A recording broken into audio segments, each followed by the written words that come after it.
What a week it's been in the United Kingdom. The battle for the Prime Ministership is on the hottest weather recorded, and our very own Cameron Smith won the 150th British Golf Open at the home of golf, St Andrews in Scotland. Joining me now is the CEO of the British Chamber of Commerce, David McCredie.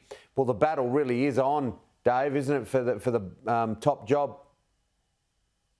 Yeah, that's right, Tim. It's that time again where politicians decide that the current leader isn't doing the job, and we go down the pathway of finding a new one. And we're down to the last two. The new Prime Minister will be announced on the 5th of September. So we've got a few weeks during the summer break in the UK for Rishi Sunak, the former Chancellor, whose resignation really sparked the whole leadership change. Up against Liz Truss, the Foreign Secretary, who's the former Secretary for International Trade. She's been Secretary of a number of other things previously as well, but a great friend of Australia, one of the key architects of the Australia-UK FTA. Look, both candidates will be great opportunities for new things and better things with the Australia-UK relationship. So I'm going to sit on the fence on either one being useful from our perspective, but it seems that while Rishi Sunak has had a strong lead in the parliamentary votes, there seems to be a groundswell coming from the base, the membership, who get a vote between now and the 5th of September to decide the new leader. It sounds like Liz Truss has got the early lead on that front. Yeah, look, I'll have a crack. I think Liz Truss will win. I love a punt. Nature Strip, of course, firm favourite for the Everest this year. I think the bookies often get it right, and I think Liz Truss is a pretty short price favourite to get it, isn't she?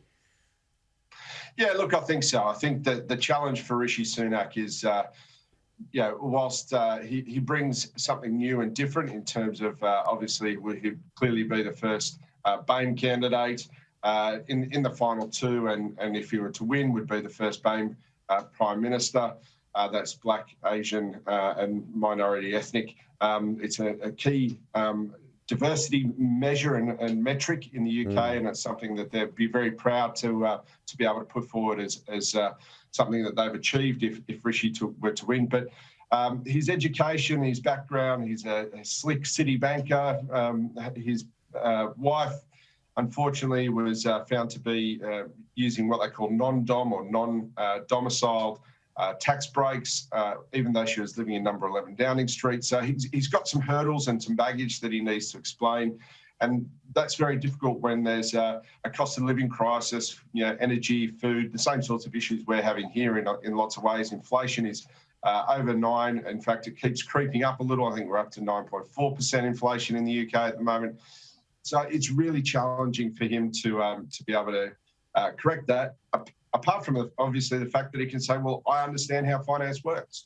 And so that's his message. He wants to allay the fears of rampant inflation into the future, that he believes he can get under control and get back to what Tories want to hear about. Liz Truss has got a very strong campaign based on tax cuts, tax cuts, tax cuts. Yeah. The warning is, I guess, on the flip side, do tax cuts right now just add to that inflationary pressure that's already there in the market, or can we actually find a navigate a way through? And that's Liz Truss's argument in a nutshell. And that's really at the end of the day, there's an old Australian political saying, which is, it's the economy stupid. That's what wins elections. That's what leadership contests are about. And that's certainly where the two potential leaders have put out their stalls.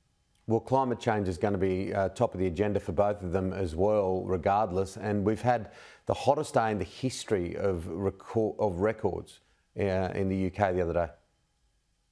Yeah, it's a topsy-turvy world, isn't it, Tim? A friend of mine is the chief information officer at the Met Office in the UK, and only 2 weeks ago, he was chirping about the fact that Sydney had twice, already in the first half of the year, twice the average rainfall of London.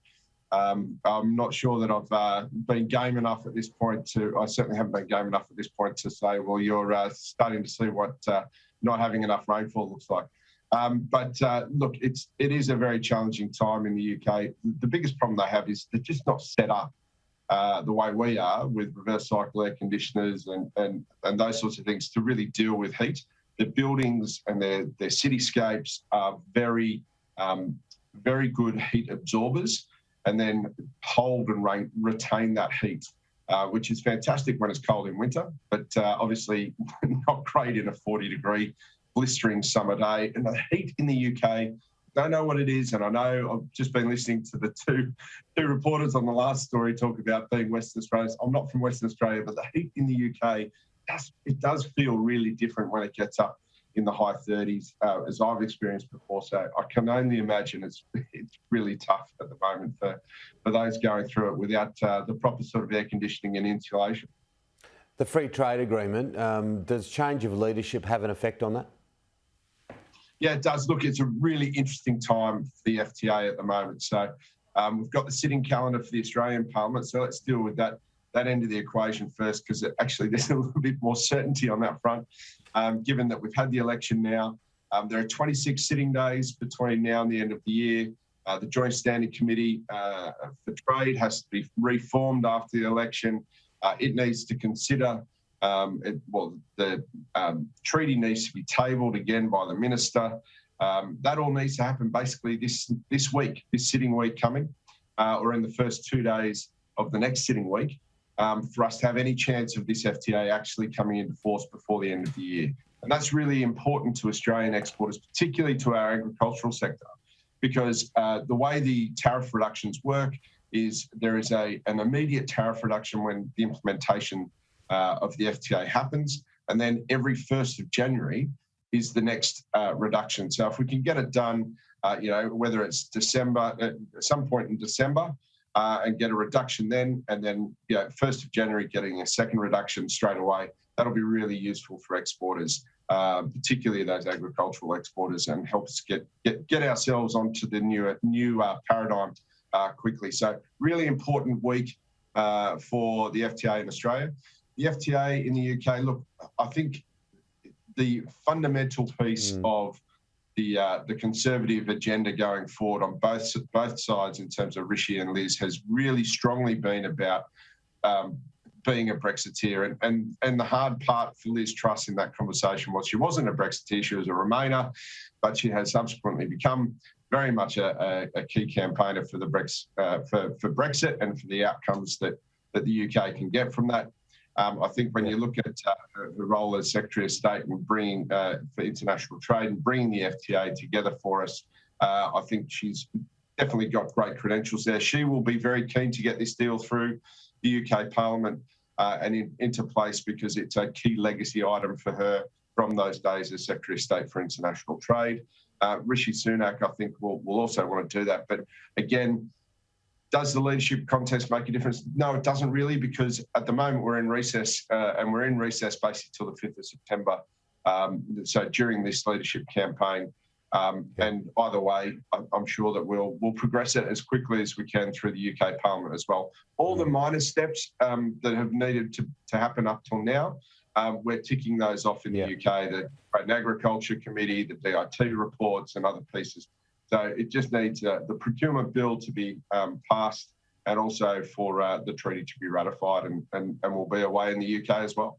It's moving along, but the best day in the UK, of course, the past 7 days, if not for the past year, was early in the morning Australian time, and I did not miss one shot of Cameron Smith as he got the claret jug at St Andrews in the 150th British Open. It was absolutely wonderful to watch the Queenslander, the pie-eating, mullet-wearing Queenslander. Good on you, Dave. Good to chat. We'll catch up soon. Thanks, Tim. Always good to talk to you.